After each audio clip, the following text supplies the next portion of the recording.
Oi pessoal, tudo bom com vocês? Sejam bem-vindos a mais um vídeo aqui no canal. Eu sou a missionária Paula, eu sou psicanalista e no vídeo de hoje nós vamos falar sobre o nosso inconsciente.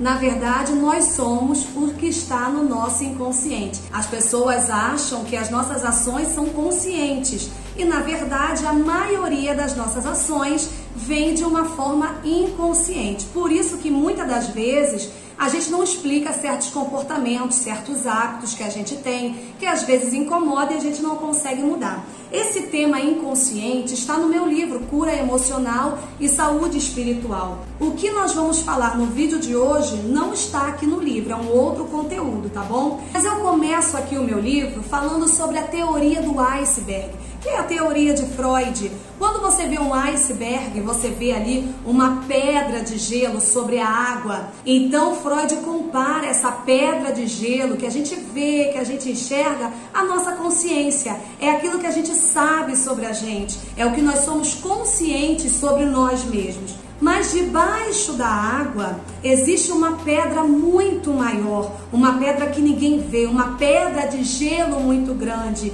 E Freud compara esse gelo, essa pedra de gelo grande que a gente não vê, como o nosso inconsciente. E eu coloquei aí a figura de um iceberg para você compreender.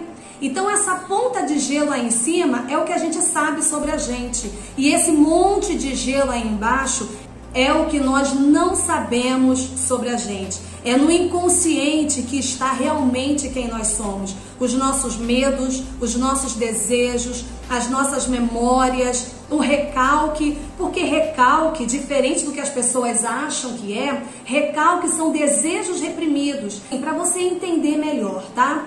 Tudo que nós somos, tudo que nós fazemos, as decisões que nós tomamos, as coisas que nós apreciamos, gostamos, tudo isso faz parte de uma construção psíquica. Uma construção que começou a ser gerada lá no útero materno, tá? Existem comportamentos que a gente não consegue explicar, né? O que nos faz tomar uma certa atitude é o que está armazenado lá no nosso inconsciente. Ter esse autoconhecimento nos faz bem porque quando você entende o que está armazenado aí na sua memória inconsciente, você consegue mudar alguns hábitos, alguns comportamentos que te fazem mal. Tem pessoas que justificam a sua forma de pensar, a sua forma de agir, culpando o mundo, culpando as pessoas, culpando a genética, porque é mais fácil você jogar uma culpa, né, de um mau comportamento seu sobre uma pessoa do que assumir que tem algo dentro de você que precisa ser descoberto e precisa ser mudado. Você se esforçar para entender o que tem nesse inconsciente facilita seu processo de mudança. Até porque o estudo da epigenética, né, tá aí para provar que nós não estamos sentenciados a uma certa genética para viver para sempre sofrendo com alguma coisa ruim que vem dos familiares, enfim, não. A epigenética comprova que mudar pensamento, mudar forma de viver, de se alimentar, pode gerar mudanças no funcionamento de um corpo. Então, quando você se esforça, você alcança sim uma mudança benéfica que vai além da sua genética. E eu volto para a figura do iceberg para você compreender. 20% somente das nossas ações são conscientes, 80% das nossas ações são inconscientes. O nosso inconsciente, ele é atemporal, ou seja, não tem passado, presente e futuro. Tudo que aconteceu lá atrás vai ficar se manifestando no seu dia a dia. Uma das formas do inconsciente se manifestar, por exemplo, é através dos sonhos. Por exemplo, você viveu um trauma lá no seu passado, esse trauma não foi resolvido, ficou guardado no seu inconsciente e hoje você sonha com aquele dia, com aquele acontecimento. Ou então, como a gente falou no início, que eu falei do recalque, que são desejos reprimidos. Algo que você queria ter vivido, você não pôde viver e aquele desejo ficou guardado. Aí você tem sonhos. Tem pessoas que sonham se relacionando com outras pessoas, porque o desejo está ali dentro. Então o inconsciente, ele aparece sim nos sonhos. Uma outra forma do inconsciente aparecer é através dos atos falhos, né? Que é aquela troca de palavras. Então você vai falar um nome e você fala um outro nome. Isso simboliza alguma coisa, tá? Você vai falar uma palavra e você diz outra outra palavra. Então olha aí o seu inconsciente aparecendo. Uma outra forma também do inconsciente aparecer são os chamados xistes, que são aquelas brincadeirinhas. Sabe aquela situação que você queria falar, você não tem coragem, mas você fala brincando, né? O próprio Freud diz que brincando se diz tudo, até a verdade. O inconsciente, ele vem do nosso id, ou seja, do nosso instinto. Você não consegue controlar. Por isso que nós repetimos muitas coisas que a gente gostaria de controlar e não tem controle. Quando você viu, você já cometeu aquele ato. Não é uma escolha, simplesmente ele se manifesta, é espontâneo. Por exemplo, às vezes você olha para uma pessoa e você não gosta da pessoa e você nem sabe o porquê que você não gosta dela. Você olha a fisionomia e você não se agrada, porque talvez os traços daquela pessoa te lembre alguém que lá atrás te fez mal. E aí quando esse gatilho é acionado no seu inconsciente, e aí você acaba tendo um sentimento ruim, você não tem afinidade com aquela pessoa e você não sabe nem porquê.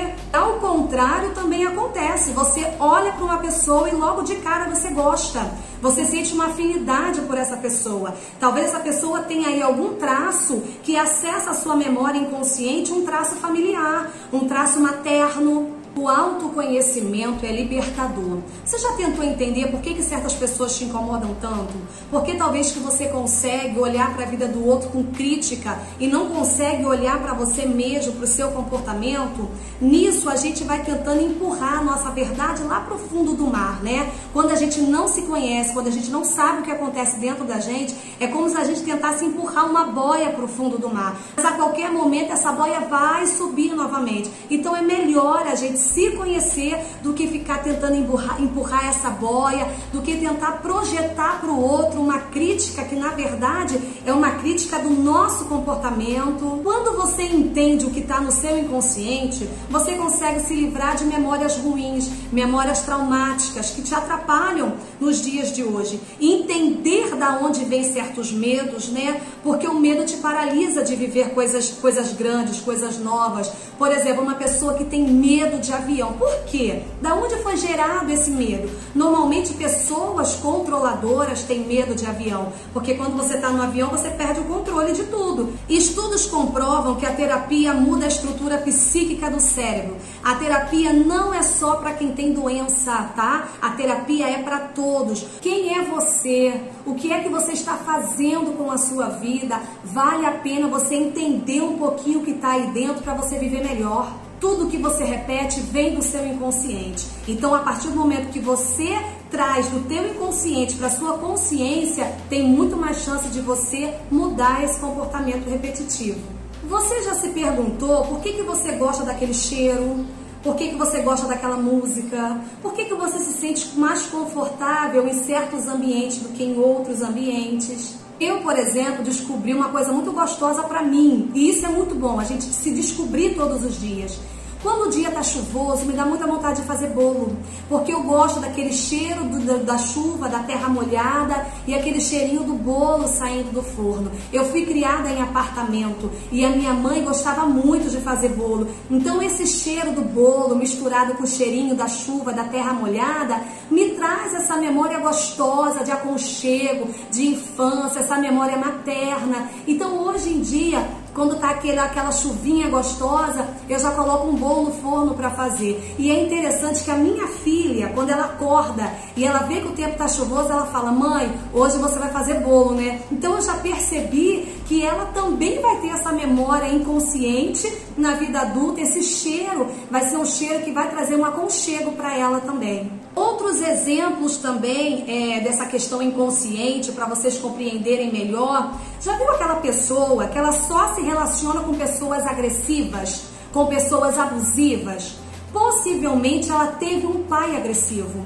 E quando ela se encontra com uma pessoa e tem esse comportamento também, ela se familiariza. Não é uma escolha consciente. É como se fosse uma retroalimentação daquela infância. As lembranças que nos fazem bem, nos trazem saúde mental, felicidade, realização, como a história do bolo, né? É uma coisa boa. Mas as memórias do inconsciente que nos fazem mal, que nos limitam, precisam ser investigadas. A gente precisa saber de onde vem para elas serem entendidas, trazidas à consciência, para a gente elaborar, para a gente ressignificar, ou seja, dar um novo significado a essa situação. Freud trabalha, com esse tema: recordar, repetir, elaborar. Um exemplo simples para você entender. Sabe aquela praça enorme que você brincava quando você era criança? Sabe aquele amigo que você não vê há 20 anos? Aí você vai lá e volta naquela praça. E você vê que aquela praça não é tão grande assim, como você tinha na sua memória. Aí você vê aquele amigo e agora ele tá careca, tá barrigudo, ele não é mais daquele jeito. Será que nós somos traídos pela nossa memória? Elaborar é exatamente isso. É você lembrar da situação, mas entender que hoje a realidade é outra. A nossa memória não nos trai, tá? Mas ela precisa de atualização. Você já explodiu alguma vez em alguma situação e até hoje você não entendeu por que você explodiu? Isso pode acontecer por algo que aconteceu lá atrás. O seu sistema nervoso não teve uma descarga adequada e aí isso ficou armazenado dentro de você. Aí você retorna àquele estado psíquico que não foi elaborado na época e você explode às vezes numa situação que não tem nada a ver. Não adianta fingir que não existe o que você vivenciou. Não adianta fingir que você não sentiu aquilo, para jogar debaixo do tapete, porque fica ali, fica reprimido, fica latente, sempre vai aparecer em alguma ocasião. Todo o seu comportamento tem um motivo inconsciente. E se você tem vontade de se autoconhecer, os seus porquês, os seus questionamentos, as suas tristezas, até mesmo as suas alegrias, comece a se autoavaliar. Um vídeo como esse é uma porta que você começa a entender um pouquinho melhor a sua vivência. Faça a sua autoanálise. Se você não conseguir sozinho, procure um profissional. Trazer o que está inconsciente para a sua consciência te faz mais racional, faz você ter mais autocontrole sobre as suas emoções, produz em você um desenvolvimento pessoal, emocional. Mergulhar nesse inconsciente é uma viagem que vai valer muito a pena para a sua melhora de vida. Se você tem perguntas para me fazer, pode deixar aqui embaixo nos comentários, que conforme a possibilidade eu vou responder cada um de vocês, tá? E se você gostou desse vídeo, compartilha com mais alguém. Se você não é inscrito, não perca a oportunidade. Se inscreva agora no canal, tá bom? Muito obrigada por você ter ficado comigo até aqui. Deus te abençoe e até o próximo vídeo.